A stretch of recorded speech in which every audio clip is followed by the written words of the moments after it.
i-share ko po sa inyo kung ilan lahat yung naripak ko sa mantika. Dahil sinabi ko kanina sa una kong vlog na nag-ayos ng mga delata na pinresyohan ko.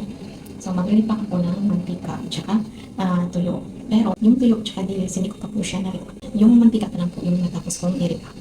Ito pala yung lipid yung tawag dito.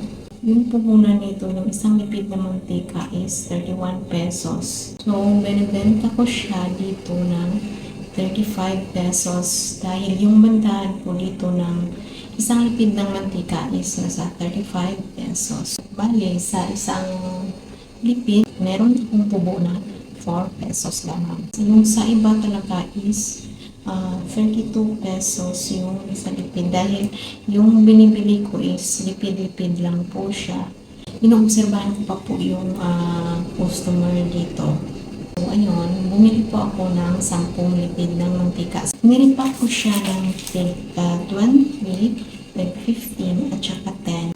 Nagtira din po ako ng isang lipid, baka may maghahanap. Diyan din po kasi nakakabawi yung mga nagtitinda, yung mga may maliliit na tindahan. Diyan din po kasi sila bumabawi sa pagre-repack naman. Kung masipag naman po tayo mag-repack, makalikom po tayo ng medyo malaking kita.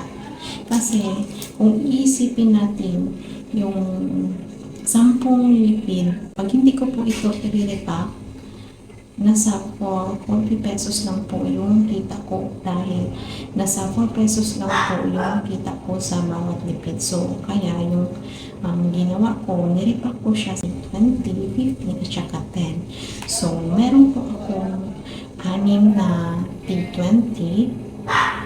So, nasa 120 na po yun. And siyam na tig 15. Ito pala yung nirepack ko na tig 20. And 15 pesos ito po siya. Nakaripak din po ako ng 9 na piraso sa tag 10 pesos.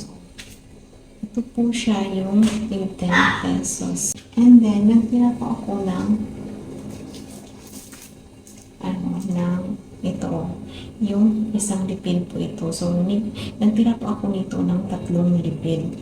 Baka may maghanap kasi before may naghanap dito ng isang lipid. So, wala na po akong natira dahil niripak ko po lahat siya sa tig 20, 15 at 10. So, kaya sa ngayon, nagtira po ako ng 3 para baka may maghanap na customer. Meron po akong maibigay. Ayun nga, meron akong naripak na 6 na tag 20, 9 na tig 15 at saka 9 din na tig 10 pesos. And then, tatlo na tig 35 pesos for a total of 450 pesos. So, yung puhunan ko po dito sa 10 lipid is nasa 310 pesos. Niripak ko siya. So, overall total po niya is nasa 450 pesos. I-less po natin yung puhunan na 310. So, meron po ako 140 na kita sa 10 lipid. Hindi naman po siya masama, diba? 140 versus dun sa 40 pesos pag hindi mo talaga siya i-repack yung lipid-lipid mo siyang ibenta, 40 pesos lang po talaga yung kita mo. So, kanya lang po yung mga discarte natin, mga kailongga, kasaring kailongga. Sa ngayon, merong mga maliliit na na tindahan para sipag-sipag lang po sa pag-repack tayo para makakuha din tayo ng malaki-laking kita.